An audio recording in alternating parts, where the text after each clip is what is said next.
naming Diyos. Maraming salamat po sa buhay at lakas na aming taglay, sa liwanag ng kaisipan at sa pagkakataong maipagpatuloy ang pag-aaral ng mga kabataan. Gabayan po ang bawat isa sa amin.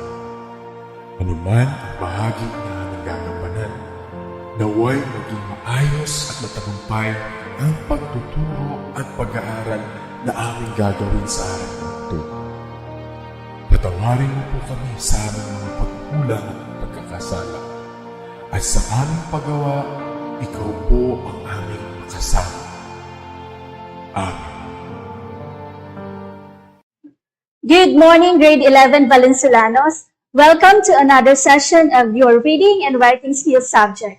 I am Ma'am Rhea DC Evangelista from Leon National High School, your virtual teacher for today. Before we start, I'd like you to prepare the following materials: your pen and paper, your learning packets, and of course, yourself. For today's lesson, we will be discussing about the remaining patterns of written text across disciplines. And for the learning objectives, you are expected to familiarize yourself with the different writing patterns and identify the transitional words and phrases used in each patterns. To start off, let us have some recap about the patterns of paragraph development which was discussed by Mrs. Mercado last week. I will give you 10 seconds to choose the letter of the correct answer and put down it in the comment section below. Are you ready? Okay, for the first question, it includes elements of storytelling such as plot, character, setting, point of view, and theme. And it is usually done in chronological order. What do you think it is? Is it letter A, definition, letter B, narration, or letter C, description, or letter D, exemplification? You have 10 seconds to answer.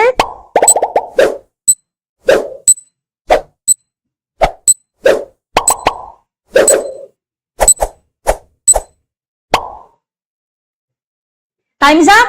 If your answer is narration, you got it right. And now for the second question.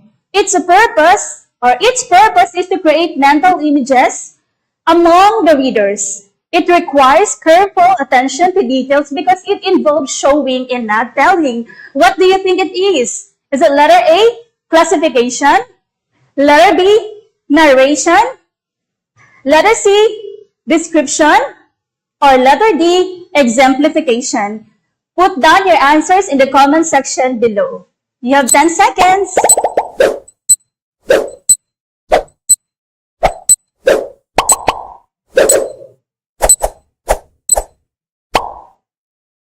Time's up. Yes, it's description. Many of you got it right. Awesome. For the third question. Yes, we have here. Reading is the process of looking at a series of written symbols and getting meaning from them. What do you think is the type of pattern used in this kind of statement? Is it A, classification, letter B, narration, or letter C, description, or letter D, definition? Again, write your answers in the comment section below.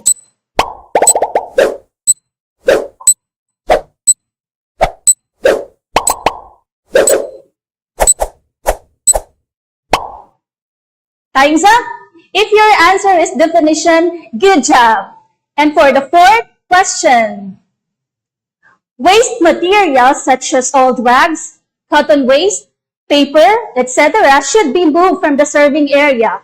This statement is an example of A, classification, letter B, exemplification, letter C, description, or letter D, narration.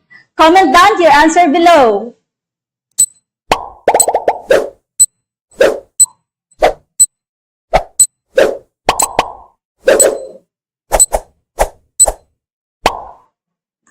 Time's up. If your answer is exemplification, very good. And for the last question, in writing this type of pattern, you need to divide things and put them in groups according to their category. Here are the following choices. Letter A, definition. Letter B, narration. Letter C, we have classification. And for letter D, we have description. We have 10 seconds.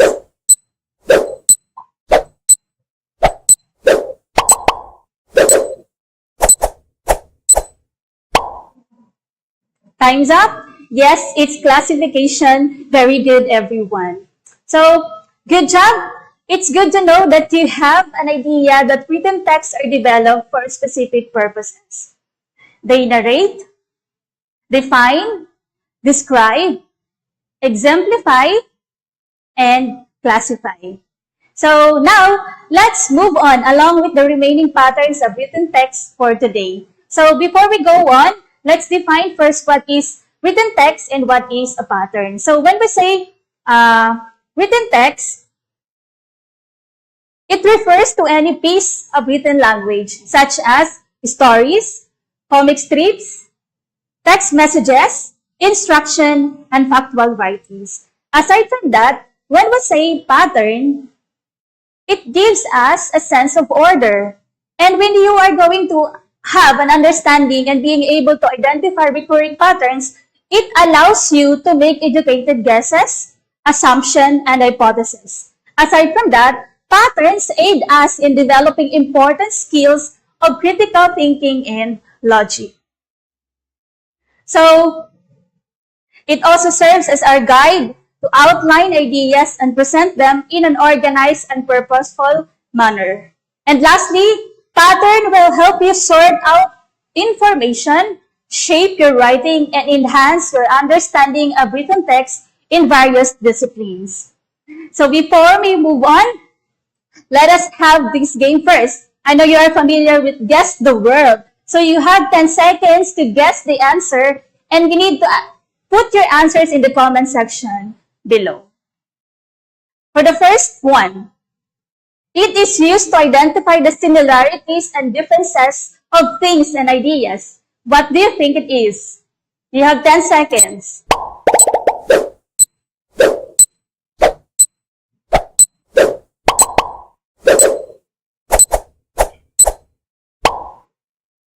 Time's up? Yes, it's comparison and contrast. If you got it right, click the heart button in the comment section below.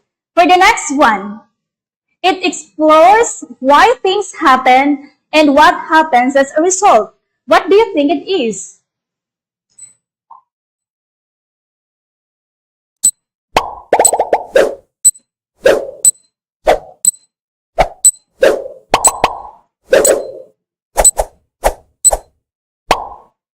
Very good. It's cause and effect.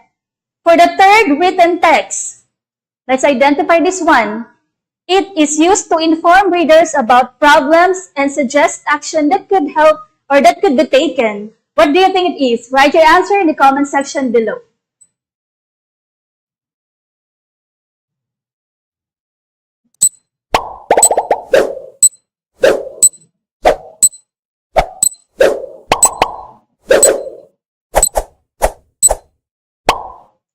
I've seen a lot of correct answer in the comment section. You got it right. It's problem and solution. Good job.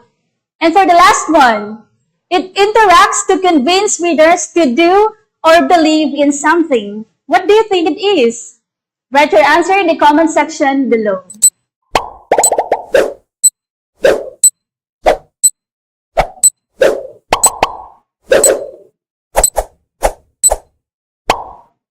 Yes.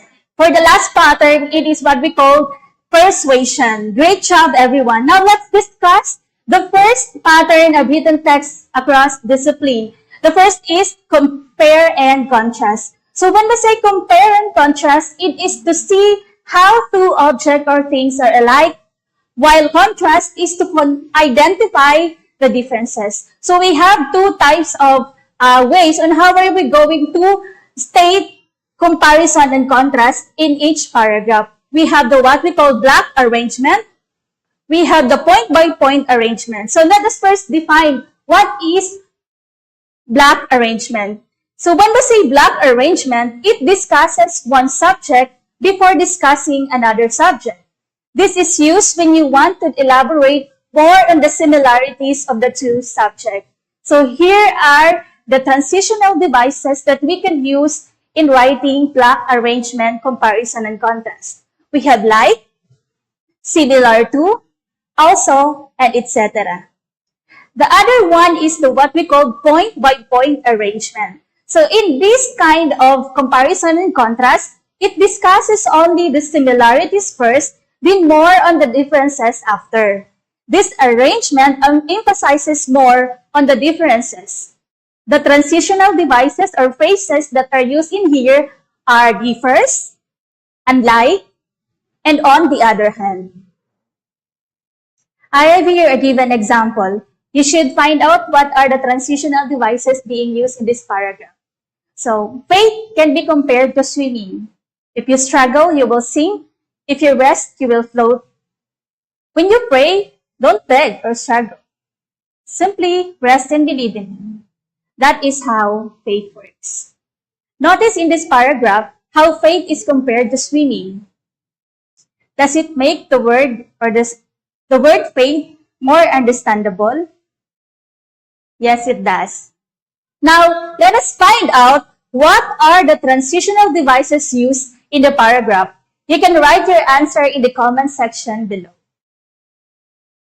Yes, we can see that there is what we call compared to and on the other hand that are used as transitional devices in the paragraph. We also use the what we call point-by-point arrangement in having our comparison and contrast. The next one is the what we call cause and effect. So when we say cause, it is simply why something happens, and effect is what happens. Together, they can be used as a pattern of development in writing. Here are the transitional devices that we can use for us to be able to know or give the cause and effect in a paragraph. We had accordingly, because of, due to, consequently, hence, therefore, thus, and as a result. With the cause and effect pattern, the writer can explain how an event or an action leads to another. Also, it traces the result of an event or describes the reason why an event happened. I have here an example that we show later. So it says here that usually the cause comes first, bringing about the effect or an effect. But in some instances, it can be inverted. The effect can be discussed first before the cause. Observe this one in this example. Global climate change resulting from the accumulation of greenhouse effect or greenhouse gases, for example, is likely to have significant health effects, both direct and indirect. An average global temperature rise of 3 to 4 degrees Celsius predicted for the year 2100 by the Intergovernmental Panel on Climate Change will greatly increase the number of days in the United States with temperature over 38 degrees Celsius. With a resulting sharp rise in heart-related mortality, as a result, death would occur primarily from heart stroke, heart attacks, and cerebral strokes. The very young, poor, and elderly, as well as those with chronic diseases and cardiovascular and respiratory diseases are most at risk. So in this example, what are the transitional devices used in a given paragraph? Yes, we have resulting from, for example, and as a result. And in this paragraph also, we can observe that there are two causes and two effects. Let us have first the first one. So the cause of the global climate is the greenhouse effect. And the cause of global temperature rise and sharp rise in heat-related mortality, which is death, heat strokes, heart attacks, and cerebral strokes are the global climate change. So you see, we can have two causes and we can have different effects. Now, let us discuss the third pattern of written text. We have the problem and solution. A problem in general is an unsatisfactory situation that causes trouble or difficulties. On the other hand, when we say solution, it is a way to deal with the situation so that the troubles or difficulties are removed. So the answer, I have here an example of transitional devices that are used for us to show problem and solution. We have the answer, difficulty, remediate, solve, challenge, dilemma, and so on and so forth. So these transitional devices may be used to present the problem and solution. On the other hand, we have two ways to structure, okay, this kind of writing. So the first one is the block structure, where all the problems are listed, then the solution are given. Another is what we call the chain structure, where the problem is being mentioned at the end. I have here an example. Poverty is a word to beat. The whole world thrives on getting rid of seemingly irresistible dilemma. In spite of all the progress that India has made during the years, the problem of poverty has been eliminated. The most forceful way to eradicate poverty is by educating the masses, especially the women and the youth, as they are the real foundation of the building blocks of the country. The poor people must be encouraged to set up small-scale industries by giving loans at lower rates or helping the economically weaker sections of the society in the form of grants and subsidies. What is the problem mentioned in the paragraph? How does it is solved? And also observe the transitional devices used in the paragraph. So the problem is poverty. And the solution given in the paragraph is educating the masses and setting up small-scale industries by giving loans at lower rates or helping the economically weaker section. We can also see a lot of transitional devices in this example. So we have dilemma, which tells us what is the problem. We have the transitional devices in spite of and to eradicate for us to know the solution. And for the last pattern of written text, we have the persuasion. So when we say persuasion, it intends to convince readers to do or believe in something. And this is also used to involve facts that makes the paragraph more convincing. I have here some examples. So we can see persuasion when we are writing critique or reviews. Am I right?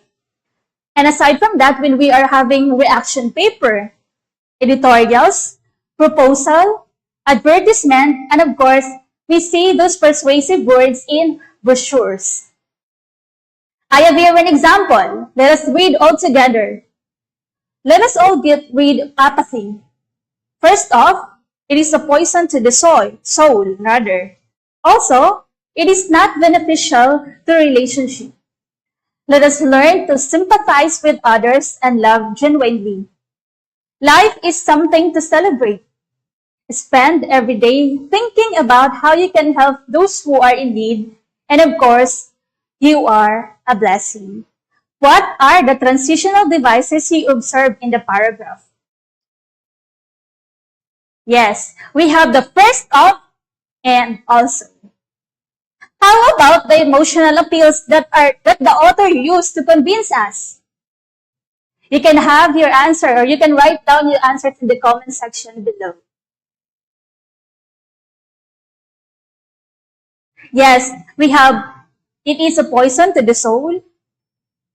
Other, it is not beneficial to relationships. Another is life is something to celebrate. And of course, the word that you are a blessing. Let us remember that writing is a complex process. No one is born a writer. You can organize your ideas and present them in a manner that is best suited to explain or elaborate your topic. Remember that before you start writing, you should also know your purpose so you can have it and you can create a good one. And by using the patterns of narration, you can have narration to simply tell a story to prove your main point. You can have description, which is used to stimulate mental images among sensory impressions. We can use also definition that we can use to provide meaning. A word can be defined formally or informally, theoretically, or by referring to it etymologically. Exemplification is also used for us to be able to know what are the other examples. Classification is used also for us to identify the other words in the paragraph. When we also use comparison and contrast, we can feature the similarities and differences of two or more subjects. Cause and effect establish relationship between events. Problem solution corresponds solution. And lastly, persuasion shows an argument. That concludes our lesson for today. As a parting shot, let us keep this quote on our mind and our heart, and also this lesson. Again, I'm Ma'am Rhea DC Evangelista. Thank you for listening and for your active participation. Keep safe.